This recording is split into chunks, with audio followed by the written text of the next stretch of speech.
This is a presentation of Northeast Streaming Sports.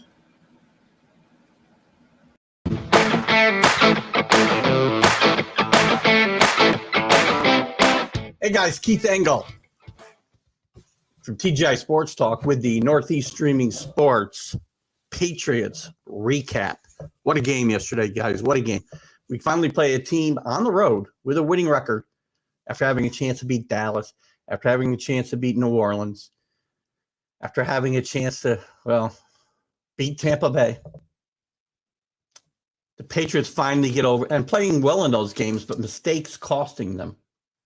Turnovers, penalties. They finally win on the road against a team with a winning record, the Western Division leading AFC Los Angeles Chargers. Patriots played a really good game. Still some mistakes. Had a bad turnover. Bourne fighting for extra yardage. Turned the ball over in the fourth quarter, which could have been a big play. Turned out it didn't hurt them. Penalties still a problem, taking 2 touchdowns off the board yesterday. But the Patriots overcome it with a lot of guts, some good defensive play. They overcome Mac Jones' worst game probably of the year. You know, Mac Jones was only 18 to 35 in this game, 218 yards, no touchdowns, no interceptions, but he threw some bad passes in this game.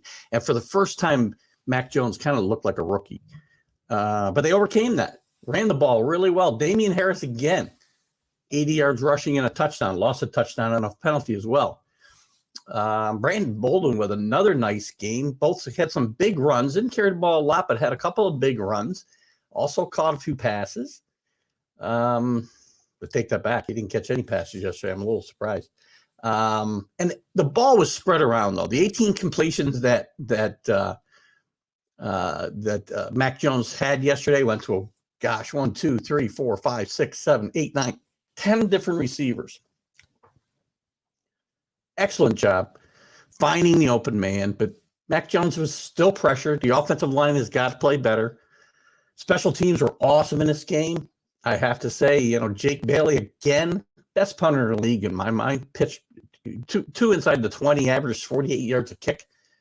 62-yarder he kicked as well. Nick Folk, 4 for 4, again on field goals with a long of 48. And Gunner was awesome yesterday, specifically on punt returns, 4 for 80 yards, averaged 20 yards a kick return, helped the Patriots get in good field position several times. The defense played well. Kyle Duggar, again, every week I see him at the top of the list when it comes to tackles. He's right there. 6 tackles yesterday. Juden, just tremendous. Played really well. A couple of quarterback hits and 1.5 sacks. Played very well.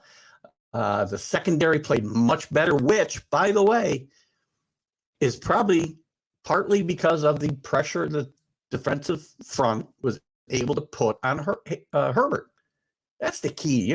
Their defensive secondary isn't terrible, but without a pass rush, they're not good enough, to cover guys all day long.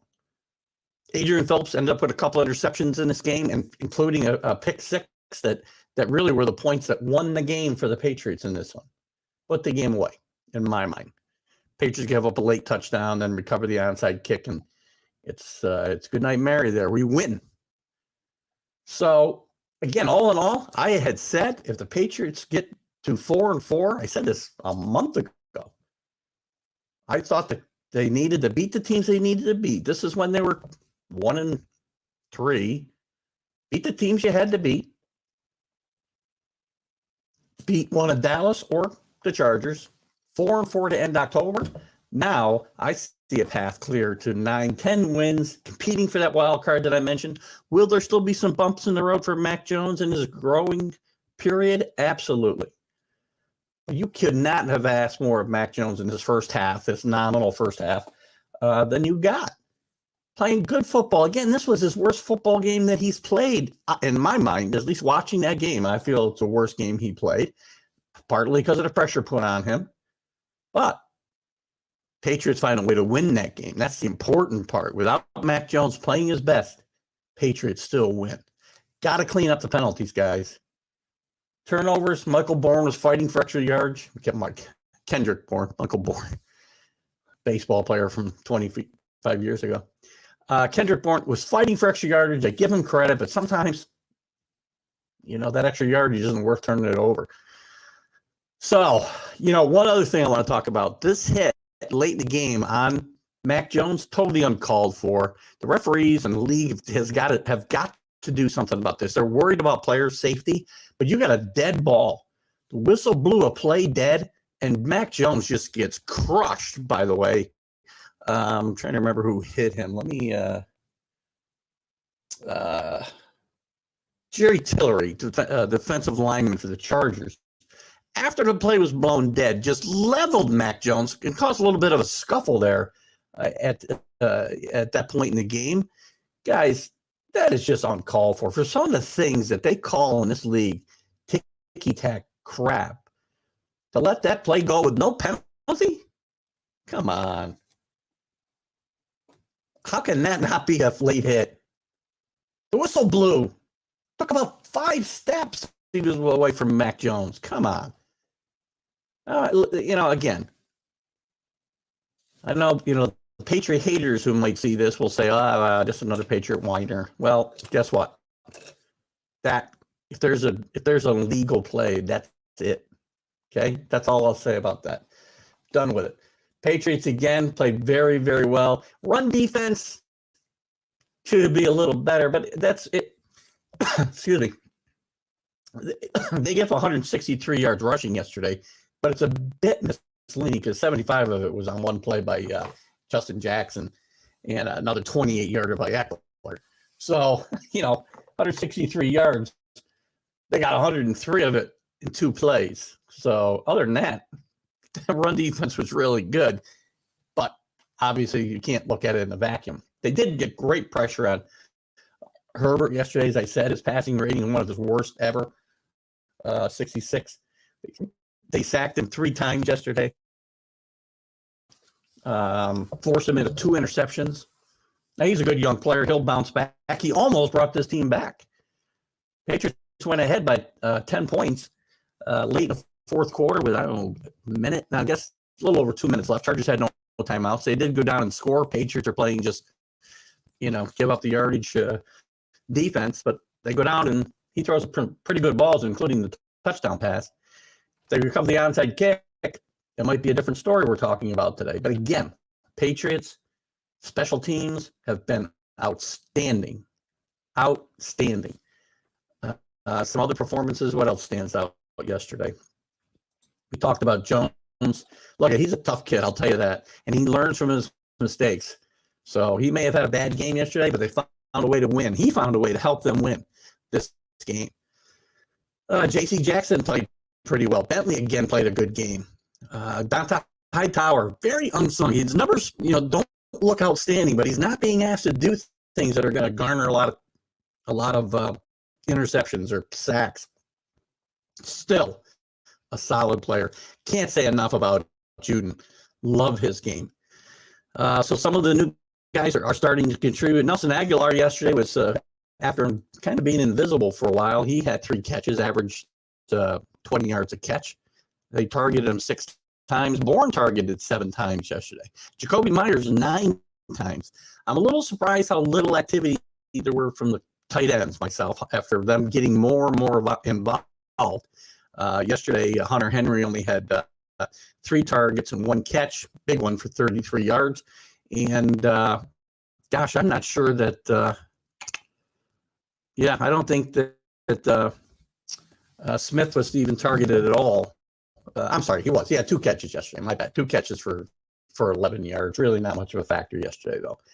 All in all, guys, great win to go on the road and beat a good team. Now, albeit I would call this more of a neutral field game because the Chargers don't really have home games, guys. They got no fans in that stadium. There's as many Patriot fans in that stadium, and there's as many visiting team fans in that stadium week in and week out as there are Charger fans. This franchise made a huge mistake moving to LA, I got to tell you. With that said, very good win for the Patriots. Let's just look ahead real quick. I want to look at the schedule real quick because I can tell you right now, I can see 10 wins for this team. They got 4 wins right now. They got the Panthers next week. I count that as a win. That's 5. Browns the week after that. I'm going to call that a win. They're at home. They're 6. At the Falcons, 7. At the Titans at home. Derrick Henry out for the year, I believe I saw. 8. Let's just say we lose to the Bills. And we lose at the Colts. And we lose to the Bills at home. And we got the Jaguars and the Dolphins. 9-10. There's 10 wins, possibly more, on the table here for the Patriots after getting this big win yesterday, setting themselves up for a good second half run. As I said before the year, they'd have these little speed bumps early in the year, and they'll probably still have some as we go along. But this team's going to get better and better and better, and they are. And when it comes to playoff time, if they slide in that wild card, I'm not expecting them to challenge for the division title. I'm really not. They're only a game and a half behind, though, Bills fans, so be careful. Come playoff time, this team makes the playoffs, nobody's going to want to play them. Nobody. So, nice win, Patriots. Celebrate it, enjoy it, Patriot fans. I know I have for the last 20 hours. I don't know, I can't do math very good. Whatever, however long it's been. Great win. I'm excited. We're on to Carolina and get over 500 and start putting a scare into the Bills, who did not play all that well yesterday, guys. The Bills are not playing that great. This team can be beat. We split with the Bills. Who knows what happens in this division? Got a comment? Please make it.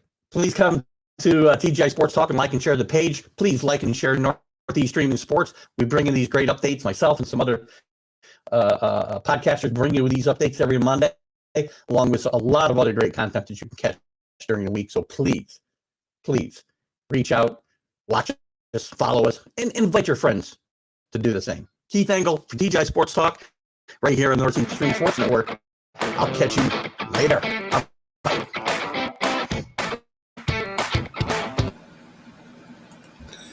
This is a presentation of Northeast Streaming Sports. I mean, you can see right now, without LeBron, Lakers are struggling. Let me tell you about a team I hate, all right? I know the Dallas Cowboy fan is here, so I had to make sure he knew how much I hate this team. I'm ready. I've often said that the people who run baseball, they try very hard to ruin it. I'm from Brooklyn. I don't have a problem saying it to his face. Oh, from Brooklyn. Hey, guess